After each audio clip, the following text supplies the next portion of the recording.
नमस्कार माझ्या गोड मैत्रिणींनो. आणि आज मी तुमच्यासाठी माझी संध्याकाळची किचन क्लिनिंग घेऊन आलेली आहे, जे की तुमच्यासाठी खूपच उपयुक्त आणि फायदेशीर होणार आहे. आणि सर्वात शेवटी मी तुम्हाला किचनसाठी एक बोनस ट्रिक पण सांगणार आहे, तर तुम्ही व्हिडिओ हा माझा शेवटपर्यंत पहा. आपली संध्याकाळची किचन क्लिनिंग ही झालीच पाहिजे का, तर आपण किचन क्लिनिंग नाही केली संध्याकाळी तर सगळीकडे आपल्याला झुरळं, कीटक, माशा ह्यांचं प्रमाण हे खूप जास्त वाढेल. त्यामुळं ज्या त्या वेळेला जे ते काम केले की आपल्याला दुसरा दिवस हा आपला हलका फुलका जातो.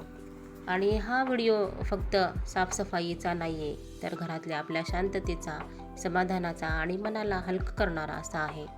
म्हणून तुम्ही व्हिडिओ माझा हा शेवटपर्यंत बघा, कारण तुम्हाला हा व्हिडिओ पाहिल्यानंतर एक वेगळाच रिलॅक्स फील होईल. संध्याकाळ संपली की समोर असलेली भांडी आपल्याला थोडाफार थकवा जाणवतात, पण जेव्हा मी पाण्याचा नळ सुरू करते आणि पाण्यामध्ये एक फेस तयार होतो, तेव्हा असं वाटतं की माझा सगळा दिवसाचा थकवा त्या पाण्यासोबत वाहून जातो. आणि एक एक भांडं हातात घेऊन घासताना असं वाटतं की हा सुद्धा माझ्या घराचाच एक भाग आहे. म्हणून मी मन लावून प्रेमाने भांडे घासते. आणि आता इथे माझी पूर्ण भांडे घासून झालेली आहेत. भांड्याचं टोपलं मी खाली ठेवलेलं आहे. आणि माझ्या किचन वाट्याच्या पाठीमागचं एक पोर्शन आहे, ते मला 4-4 दिवसाला पाठीमागचा पेपर बदलावा लागतो तिथला. आणि मग ते पण आपण स्वच्छ केलं नीट केलं तर आपल्याला मग किचन आपलं फ्रेश वाटतं. आणि हा पाठीमागचा जो किचनचा कोपरा आहे तो बहुतेक वेळा आपल्याकडून दुर्लक्षित राहतो. आणि मग मी तो भाग आता नीट साफ करणार आहे. आणि त्यावर मग आपला एक स्वच्छ पेपर अंथरला केला की मग आपलं किचन पण कानाकोपऱ्यातून पण आपलं किचन आपल्याला स्वच्छ दिसतं आणि सुंदर दिसतं. आणि आपल्याला दुसऱ्या दिवशी पण एक वेगळंच रिलॅक्स असं फील होतं. मग आता इथं मी पेपर आता अंथरून घेतलेला आहे. आणि इथं मला कसं आहे, असं किचनमध्ये काही पण असं थोडंसं वेगळं करायला फार आवडतं. किचन तर आमचं कसं नॉन मॉड्युलर किचन आहे, साधं सिंपलच आहे, पण आहे त्या ह्याच्यामध्ये मी त्याला व्यवस्थित थोडंसं फ्रेश कसं आणि प्रसन्न कसं ठेवता येईल ह्याच्याकडे मी पाहत असते. आणि आपलं घर मोठं असणं हे महत्त्वाचं नाही हो, घर आपलं स्वच्छ आणि शांत असणं हे जास्त महत्त्वाचं आहे. आणि या किचनमध्ये मी फक्त स्वयंपाकच करत नाही आहे, तर माझ्या कुटुंबासाठी मी प्रेम बनवते. आणि जेव्हा ते स्वच्छ असतं तेव्हा मन आपलं आपोआप प्रसन्न होतं. मग आता ओट्याची मी स्वच्छता इथं चालू केलेली आहे. दररोज संध्याकाळी मी आपले लिक्विड टाकून वगैरे मी गॅस ओटा वगैरे ताराची घासणी असते आपली, त्या घासणीनं मी तो ओटा स्वच्छ घासून करून त्याला स्वच्छ धुवून घेत आहे. आणि दिवसभरामध्ये आपले जे पडलेले मसाले आहेत, तेलाचे डाग आहेत, भाज्यांचे छोटे छोटे कण आहेत, हे सगळं आपल्या ह्याच्यानं सगळं स्वच्छ होऊन जातं.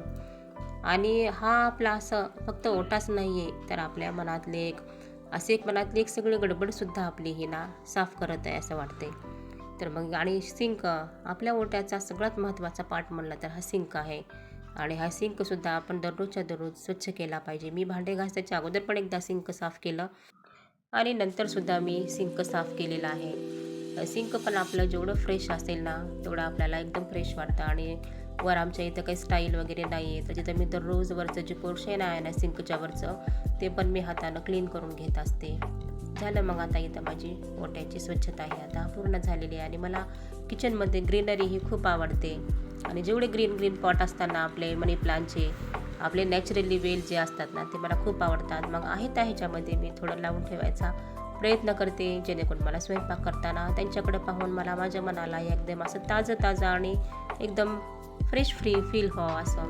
मग गॅसच्या आपल्या जे बर्नर असतात ते बर्नर पण मी दररोज साफ करते.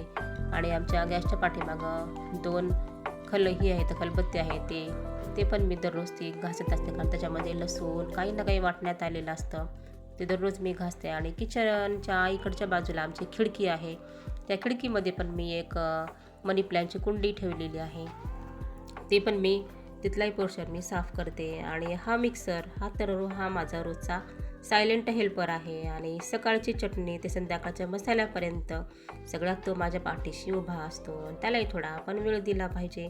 आणि हे फ्रीज आहे, आणि फ्रीज तर माझ्या किचनचं थंडगार मन आहे. रोज माझ्या कुटुंबासाठी ते मला सुरक्षित ठेवतं. आणि हे माझे गव्हाच्या आणि पिठाचे डबे आहेत, ते यालाही मी दररोज एक कापड मारते, कारण त्याला पीठ काढून घेताना आपण कसंही काढून घेतो तेव्हा ते डब्याच्या टोपणावर वगैरे पीठ लागलेलं असतं, त्याच्यामुळे मी ते डब्बेही वॉश करते. झालं मग आता सर्वात शेवटी मग माझं एक झाडू मारणं असतं किचनमध्ये. हा झाडू मारला ना मग माझं किचन एकदम स्वच्छ होतं आणि किचनचा कानाकोपराही आपला एकदम स्वच्छ झाला ना, आपल्यालाही दुसऱ्या दिवशी मग किचनमध्ये एंट्री केली की आपल्याला खूप फ्रेश वाटतं. आणि मग परत मी संध्याकाळी पण ना ओटा वगैरे स्वच्छ केले ना, त्याच्यामध्ये मग एक हळदी कुंकू लावून त्याच्यावर एक तांदूळ वगैरे वाहून एक फूल वगैरे वाहते आणि ह्या गॅसची पूजा करते की हीच अन्न देवता आहे, जे की तुम्ही आम्हाला अन्न शिजवून देऊन आम्हाला सर्वांना तृप्त ठेवतात, समाधानी ठेवतात. आणि मग सर्वात शेवटी मग मी मात्र किचन पुसून घेतलेलं आहे.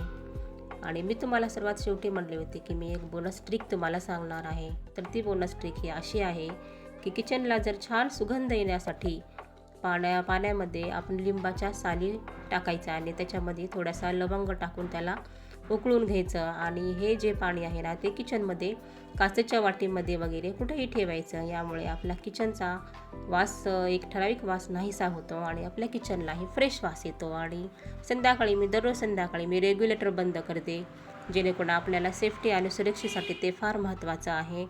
आणि मग झालं इथे मी किचनचा आता डोअर लावून घेत आहे. जर तुम्हालाही अशी शांत रिलॅक्स देणारा ब्लॉग आवडत असतील तर माझ्या या व्हिडिओला लाईक करा, कारण तुमचे लाईक हे माझ्यासाठी खूप महत्त्वाचे आहेत आणि एक लाईक मला प्रोत्साहन देणारे असतील. व्हिडिओ आवडला तर व्हिडिओला माझ्या लाईक करा, कमेंट करा आणि चॅनलला माझ्या सबस्क्राईब करा. श्री स्वामी समर्थ सर्वांना.